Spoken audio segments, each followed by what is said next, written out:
ಅನ್ವರ್ ಇದಾರ ಇವರು ಏನಿಲ್ಲ.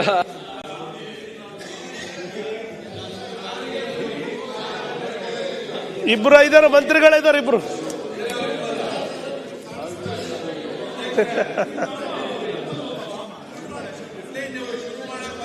ಯಾರೆಲ್ಲ ಮಿನಿಸ್ಟರ್ಸ್ ಇದ್ದಾರೆ ಅವರು ಇಸ್ಕೊಳ್ಳಿ.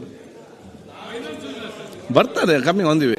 ಜಸ್ಟ್ ಅಲ್ಲಿ ಸಿಎಂ ಅವರು ಬರ್ತಿದ್ದಾರೆ.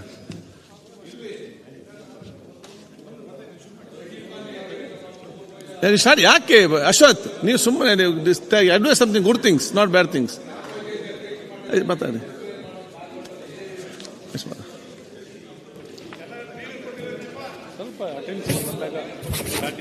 ಅಯ್ಯೋ ಮಾತಾಡಿ ಅಶೋಕ್, ಪ್ರತಿಪಕ್ಷ ಮಾತಾಡ್ತೀನಿ ಸರ್. ನಾನು ಸ್ವಲ್ಪ ಗಮನ ಎಲ್ಲ ಆಗ್ತದೆ, ಗಮನ ಅವ್ರು ಸೆಟ್ ಆಗುವ ಕರೆಕ್ಟ್ ಆಗ್ತದೆ. ಸನ್ಮಾನ್ಯ ಅಧ್ಯಕ್ಷರೇ, ನಾನು ಆಗಲೂ ಕೂಡ ಈ ಒಂದು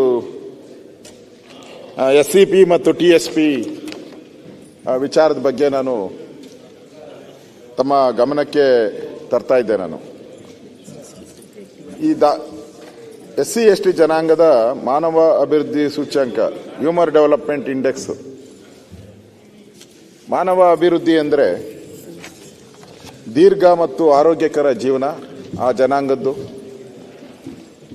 ಶಾಲಾ ಶಿಕ್ಷಣದ. ಒಂದ್ ಸೆಕೆಂಡ್, ಈಗ ಇವತ್ತು ಮಿನಿಸ್ಟರ್ಸ್ ಯಾರೆಲ್ಲಿ ಇರಬೇಕು ಒಂದು ಹೇಳ್ತೇನೆ. ಓದ್ಬಿಡಿ ಸರ್. ಒಂದು ರಾಮಲಿಂಗಾರೆಡ್ಡಿ ಅವರು, ಸತೀಶ್ ಜಾರಕಿಹೊಳಿ, ಕೃಷ್ಣ ಬೈರೇಗೌಡ, ಪ್ರಿಯಾಂಕ ಖರ್ಗೆ, ಶಿವಾನಂದ ಎಸ್ ಪಾಟೀಲ್, ಚೆಲುವರಾಯಸ್ವಾಮಿ, ರಹೀಂ ಖಾನ್, ವೆಂಕಟೇಶ್, ರಾಜಣ್ಣ, ಬೈರತಿ ಸುರೇಶ್, ಸಂತೋಷ್ ಲಾಡ್, ಲಕ್ಷ್ಮೀ ಹೆಬ್ಬಾಳ್ಕರ್, ಮಾಂಕಲ್ ವೈದ್ಯ ಎಲ್ಲ ಹೇಳಿದರು. ಅಲ್ಲ ಆಗಿ ಬರ್ತಾರೆ ಇದರಲ್ಲಿ. ಈಗ ಎಲ್ಲಕ್ಕೆ CM ಅವರು ಬಂದಿದ್ದಾರೆ. ಬಟ್ ಸರ್ ಈಗ CM ಪಾಪ ಬಂದು ಕೂತವ್ರು ಯಾರು ಇಲ್ಲ ಸರ್ ಫ್ರಂಟ್ ಲೈನ್. CM ಇದಾರೆಲ್ಲ ಸಾಕು. ಓಕೆ, ಪ್ರತಿಪಕ್ಷ ನಾಯಕರೇ ಮಾತಾಡಿ. ಆಯ್ತು, ನೀವು ಕೂತ್ಕೊಳ್ಳಿ. ಸತೀಶ್ ಮಾಡಪ್ಪ, ನಾನೇ ಇದ್ದೀನಲ್ಲ. ಆಯ್ತು ಸರ್, ನೀವು ಮಿನಿಸ್ಟರ್ ಇಸ್ ಹಿಯರ್. ಆಯ್ತು ಸರ್, ನೀವು ಹೇಳಿದ್ಮೇಲೆ ನಾನು ಕೇಳಿದ್ನ, ನೀವು ಕೇಳಿದ್ರೆ ಯಾವಾಗ ಒಂದಾತಿರೋ ಮೈಸೂರವ್ರು ಗೊತ್ತಾಗಲ್ಲ. ಮೈಸೂರವರೆಲ್ಲ ಯಾವಾಗ ಒಂದಾತಿರೋ ಗೊತ್ತಾಗಲ್ಲ. ಕಾನ್ಸ್ಟಿಟ್ಯೂನ್ಸಿ ಅವರು, ಒಂದೇ ತಾಲೂಕಿನವರು, ಇಬ್ರು ಒಂದೇ ತರ ಪಂಚೆ, ಒಂದೇ ತರ ಶಲ್ಯ. ಸನ್ಮಾನ್ಯ ಅಧ್ಯಕ್ಷರೇ, ತಾವು ಜೊತೆಲಿ 25 ವರ್ಷ ಸರ್ ಹೇಳಿ ಸರ್, ಕೇಳಿಸ್ತಾ ಇಲ್ಲ. ನೀವು ದೂರ ಹಿಂಗ್ ಕೂತ್ಕೊಂತೀರಲ್ಲ, ಕೇಳಿಸಲ್ಲ. ಬೇಡ ಬೇಡ ಬೇಡ ನಡಿ. ಅಧ್ಯಕ್ಷರೇ, ತಾವು ಯಾರ್ಯಾರು ಸಚಿವರು ಸರಿಯಾಗಿ ಬರ್ತಾ ಇಲ್ಲ ಅಂತ ಮುಖ್ಯಮಂತ್ರಿಗಳ ಗಮನಕ್ಕೂ ತಂದಿದ್ದೀರಾ. ಒಳ್ಳೇದು, ತಾವು ಓದಿ ಒಳ್ಳೆ ಕೆಲಸ ಮಾಡಿದ್ದೀರಾ, ಧನ್ಯವಾದ. ಸನ್ಮಾನ್ಯ ಅಧ್ಯಕ್ಷರೇ, ನಾನು ಈಗಾಗಲೇ ಹೇಳಿದೆ, ಹ್ಯೂಮನ್ ಡೆವಲಪ್ಮೆಂಟ್ ಇಂಡೆಕ್ಸ್ ಪ್ರಕಾರನೂ ಕೂಡ ಈ SC/ST ಜನಾಂಗದ್ದು ಏನಿದೆ ಅವರ ಅಭಿವೃದ್ಧಿಗೆ ನಾವು ದೀರ್ಘಕಾಲದ ಅವರ ಆರೋಗ್ಯದ್ದು, ಶಾಲಾ ಶಿಕ್ಷಣದ್ದು, ಅವರ ಯೋಗ್ಯ ಜೀವನದ ಮಟ್ಟ, ಇವೆಲ್ಲನೂ ಕೂಡ ಆ ಜನಾಂಗದಲ್ಲಿ ನಮಗೆ ಮಾನದಂಡ ಆಗುತ್ತೆ. ನಮ್ಮ ಪ್ರಕಾರ, ನಮ್ಮೆಲ್ಲರ ಪ್ರಕಾರ ಸರ್ಕಾರ ಈ ಗ್ಯಾರಂಟಿ ಯೋಜನೆಗಳನ್ನು ಏನು ಮಾಡಿದೆ ಅದಕ್ಕೆ ಜನರಲ್ ಫಂಡನ್ನು ಉಪಯೋಗ ಮಾಡಬೇಕಾಯ್ತು. ಜನರಲ್ ಫಂಡನ್ನು ಉಪಯೋಗ ಮಾಡಿ ಅವ್ರು ಕೊಟ್ಟಿದ್ರೆ ನಾವು ಆ ಸಮುದಾಯವನ್ನು ಮೇಲ್ವರ್ಗದವ್ರು ಯಾರಿದ್ದಾರೆ ಎಲ್ಲ ಒಟ್ಟಿಗೆ ಮಾಡುವಂಥದ್ದಕ್ಕೆ ಒಂದು ಅವಕಾಶ ಆಯಿತು. ಈಗ ಈ SCP TSP ಅನುದಾನ ಬಳಕೆ ಮಾಡಿರೋದ್ರಿಂದ ಏನು ಈ ಮೂಲ ಉದ್ದೇಶ ಇತ್ತು, ಆ ಮೂಲ ಉದ್ದೇಶಕ್ಕೆ ಒಂದು ರೀತಿ ಕೊಡ್ಲಿ ಪೆಟ್ಟನ್ನ ಮಾನ್ಯ ಮುಖ್ಯಮಂತ್ರಿಗಳು ಕೊಟ್ಟಿದ್ದಾರೆ. ಕೊಡ್ಲಿ ಪೆಟ್ಟದು.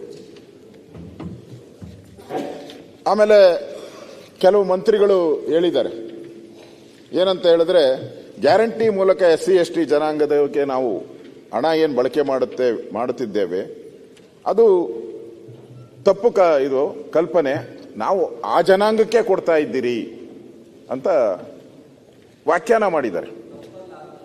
ತಪ್ಪಲ್ಲ, ಕರೆಕ್ಟು. ಅದೇನೋ ಹೇಳ್ತಾರಲ್ಲ, ತಮ್ಮ ಮಗು ಅದೇನೋ ಯಜ್ಞ ಅಂತ ಹಂಗೆ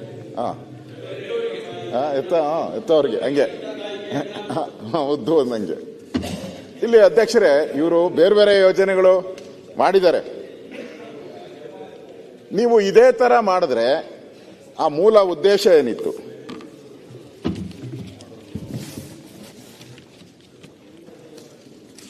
ಆ ಮೂಲ ಉದ್ದೇಶ ಏನಿದೆ, ಈ ಸಮಿತಿ ಕೊಟ್ಟಿರುವಂತ ಶೆಡ್ಯೂಲ್ಡ್ ಕ್ಯಾಸ್ಟ್ ಸಬ್ ಪ್ಲಾನ್ ಏನು ಕೊಟ್ಟಿದ್ದಾರೆ, ಈ ಪ್ಲಾನಿಂಗ್ ಕಮಿಷನ್ ನ್ಯೂ ಡೆಲ್ಲಿ 2600 ಏನು ಕೊಟ್ಟಿದ್ದಾರೆ, ಅದರ ವೈಲೇಷನ್ ಇದು.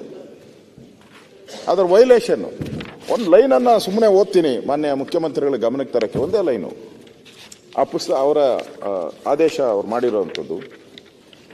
ಯಾವುದಕ್ಕೆ ಉಪಯೋಗ ಮಾಡಬೇಕು, ಈ ಹಣವನ್ನು ಯಾವುದಕ್ಕೆ ಉಪಯೋಗ ಮಾಡಬೇಕು ಅನ್ನೋದು ಡೈರೆಕ್ಷನ್ ಅವ್ರು ಕೊಟ್ಟಿದ್ದಾರೆ. ಡೈರೆಕ್ಷನ್ನೇ ಕೊಟ್ಟಿದ್ದಾರೆ. ಸಬ್ ಪ್ಲಾನ್ ಅದು ಸಬ್ ಪ್ಲಾನ್, ಅದನ್ನೇ ಸಬ್ ಪ್ಲಾನ್ ಹೇಳ್ತಾರೆ. ಇದು ಸಬ್ ಪ್ಲಾನ್ ಅಲ್ಲ, ಇದು ವಿಶೇಷ ಕಾನೂನು ಮಾಡಿರೋದು. ಸರಿ, ನಿಮ್ಗೆ ಬೇಕಾಗಿ ಕಾನೂನು ಮಾಡ್ಕೊಂಡಿದ್ದೀರಾ? ನೀವು ಮಾಡಿಲ್ಲ, ಅದಕ್ಕೆ SC/ST ಗೆ ನೀವು ಮಾಡಿಲ್ಲ. ಅದೇ ನೀವು ಮಾಡಿಬಿಟ್ಟು ಒಂದ್ ಕೈಯಲ್ಲಿ ಕೊಟ್ಟು ಒಂದ್ ಕೈ ಕಿತ್ಕೊಂಡಿದ್ದೀರಾ ಅಷ್ಟೇ. ಬೇರೆ ಬದಲಾವಣೆ ಮಾಡಿದ್ರ? ಬೇರೆ ಏನು ಮಾಡಿಲ್ಲ. ನೀವು ಅಧಿಕಾರದಲ್ಲಿ ಇದ್ರಲ್ಲ 4 ವರ್ಷ, ಏನ್ ಮಾಡಿದ್ರಿ? ಆಯ್ತು ಬೆಲ್ಲದವ್ರೆ, ಅವರು ಏನ್ ಹೇಳ್ತಾರೆ ಉತ್ತರ ಕೊಡ್ತಾರೆ. ನೀವು ಯಾಕೆ ಚರ್ಚೆ ಮಾಡ್ತೀರಿ? ಚರ್ಚೆ ಮಾಡ್ಬೇಕು, ಇದ್ದಾರಲ್ಲ. 50 ವರ್ಷ ಆದ್ಮೇಲೆ ಮಾಡಿ. ಆಯ್ತು, ಪ್ರತಿಪಕ್ಷ ನಾಯಕರು ಇದ್ದಾರೆ, ಅವ್ರವ್ರು ಮಾತಾಡ್ತಾರೆ, ನೀವ್ ಯಾಕೆ ಮಧ್ಯದಲ್ಲಿ ಹೋಗ್ತೀರಿ? ನಿಮ್ಗೆ ಆಶೀರ್ವಾದ ಮಾಡಲಿಲ್ಲ, ನೀವು ಇರಲಿಲ್ಲ. ನಿಮ್ಗೆ 1ನೇ ದಿನದಿಂದ ನಿಮ್ಗೆ ಬೆಲ್ಲದವ್ರೆ, ಬೆಲ್ಲದ ಕೂತಲ್ಲಿ ಈಗ ಅಶ್ವಥ್ ಅವ್ರು ಇದ್ದಾರೆ, ಪ್ರತಿಪಕ್ಷ ನಾಯಕರು ಇದ್ದಾರಲ್ಲ ನೋಡಿ, ಅವ್ರವ್ರು ಮುಖ್ಯಮಂತ್ರಿಗಳು ಪ್ರತಿಪಕ್ಷ ನಾಯಕರು ಆ ಕಡೆಗೆ ಮಾತಾಡ್ಕೊಳ್ತಾರೆ, ಬೇರೆ ಯಾಕೆ ಎದ್ದು ಹೇಳ್ತೀರಿ? ನನಗೆ ಆಶ್ಚರ್ಯ ಆಗ್ತಾ ಇರೋದು, ಮುಖ್ಯಮಂತ್ರಿಗಳು ಯಾಕೆ ಪದೇ ಪದೇ ಕೋಪ ಮಾಡ್ಕೊಂತಾರೆ ಅಂತ. ಕೋಪ ಮಾಡಿ ಎಲ್ಲೋ ತಪ್ಪಿರ್ಬೇಕು. ಈ ಬಡ್ಜೆಟ್ ಮಾಡಿರೋದ್ರಲ್ಲಿ ಎಲ್ಲೋ ಅವ್ರಿಗೆ ಮನಸ್ಸಿಗೆ ಸಮಾಧಾನ ತಂದಿಲ್ಲ. ನಾನೇನೋ ತಪ್ಪು ಮಾಡ್ಬಿಟ್ಟಿದ್ದೀನಿ ಅಂತ ಒಳಗಡೆ ಕೊರಗನ್ನ ಆಚೆ ಆಗ್ತಾ ಇದಾರೆ ಅವರು. ಆ ಕೊರಗು ಅವ್ರಿಗೆ ಅದನ್ನ ಆಚೆ ಆಗ್ತಾ ಇದ್ದಾರೆ ಅನ್ಸುತ್ತೆ. ನಾನು ಸಬ್ ಪ್ಲಾನ್ ಹೇಳ್ತಾ ಇರೋದು, ನಾನು ಓದ್ನಲ್ಲ ಸಬ್ ಪ್ಲಾನ್ ಅಂತಾನೆ ಓದಿದ್ದು. ನಾನು ಬೇರೆ ಏನು ಹೇಳಿದೆ, ಸಬ್ ಪ್ಲಾನ್ ಅಲ್ಲೇ ಹೇಳಿದ್ದಾರೆ ಅವರು. ಅದರಲ್ಲಿ basic schemes of infrastructure development through the provision of the drinking water supply, link road, housing sites etcetera ಅಂತ ಹೇಳಿದ್ದಾರೆ. ನೀವು ಈಗ ಯೋಜನೆಗಳಿಗೆ ಕೊಟ್ಟಿದ್ದೀರಾ, ಕೇಳಿದ್ರೆ ನಾವು 2000 ಕೊಟ್ಟಿದ್ದೀರಿ, ಅದರ ದಲಿತರಿಗೆ ಈ ದುಡ್ಡನ್ನ ನಾವು ಹುಡುಕಿ ದಲಿತರಿಗೆ ಕೊಟ್ಟಿದ್ದೀರಿ ಅಂತ ಹೇಳಿದ್ದಾರೆ. ಕರೆಂಟು ಆ ಹುಡುಕಿ ದಲಿತರನ್ನೇ ಕೊಟ್ಟಿದ್ದೀರಿ, ಅವ್ರಿಗೆ ಈ ದುಡ್ಡನ್ನ ಕರೆಕ್ಟಾಗಿ ಅವ್ರಿಗೆ ತಗೊಂಡೋಗಿ ಅವ್ರಿಗೆ ರೀಚ್ ಆಗಿದೆ ಅಂತಾರೆ. ಈ ಬಸ್ಸಾಗ ಹೋಗೋರು ಕೊಟ್ಟಿದ್ದಾರಲ್ಲ, ಕಂಡಕ್ಟರ್ ದಿನ ಏನಾನ ಹಿಡಿದು ಹೇಳ್ತಾನಪ್ಪ, ನೀನ್ ಯಾರು ದಲಿತ, ಹತ್ತವಗೆ ದಲಿತ, ನೀನು ಹಂಗೆ ಹಿಂಗೆ ಅಂತ ಹೇಳ್ತಾರೆ. ಏನು ಇಲ್ಲಲ್ಲ, ಕ್ಯಾಸ್ಟ್ ಸರ್ಟಿಫಿಕೇಟ್ ಕೇಳ್ತಾರ. ನೀವೇನ್ ಕೊಟ್ರಿ ಅವ್ರಿಗೆ ಟ್ರಾನ್ಸ್ಪೋರ್ಟ್ ಡಿಪಾರ್ಟ್ಮೆಂಟ್ಗೆ ಇಷ್ಟೊಂದು ದುಡ್ಡನ್ನ? ಅಂಕಿಅಂಶ ಇಲ್ಲಿ ಕ್ಲಿಯರ್ ಆಗಿದೆ ನಿಮ್ಗೆ. ಆ ಜನಾಂಗಕ್ಕೆ ನೀವು ಕೊಡ್ಬೇಕಾದ್ರೆ ಆ ಅಂಕಿಅಂಶಗಳನ್ನ ತೆಗೆದುಕೊಂಡು ಕೊಡಬೇಕು. ಈ ಬಸ್ಸಲ್ಲಿ ಹೋಗೋರಿಗೆಲ್ಲ ಹೆಂಗ್ ಕೊಡ್ತೀರಾ ನೀವು? ಅಂದ್ರೆ ಈ ಸರ್ಕಾರ ಏನಂತ ಅರ್ಥ ನಾವು ಮಾಡ್ಕೊಬೇಕು. ಯಾವ ರೀತಿ ಹಂಚಿಕೆ ಮಾಡಿದ್ದಾರೆ ಅಂದ್ರೆ, ಇವ್ರಿಗೆ ಪ್ಲಾನ್ ಅಲ್ಲಿ ಅನೌನ್ಸ್ ಮಾಡ್ಬಿಟ್ಟಿದ್ದಾರೆ ಇವ್ರ ಇದರಲ್ಲಿ ಮ್ಯಾನಿಫೆಸ್ಟೋದಲ್ಲಿ, ಅದನ್ನ ಫುಲ್ಫಿಲ್ ಮಾಡಕ್ಕೋಸ್ಕರ ದಲಿತರ ಅಮೌಂಟ್ ಅನ್ನ ತೆಗೆದಿದ್ದಾರೆ. ಇದು ನಮ್ಮ ನೇರ ಆಪಾದನೆ, ಇದರಲ್ಲಿ ಏನು ಪ್ರಶ್ನೆನೇ ಇಲ್ಲ.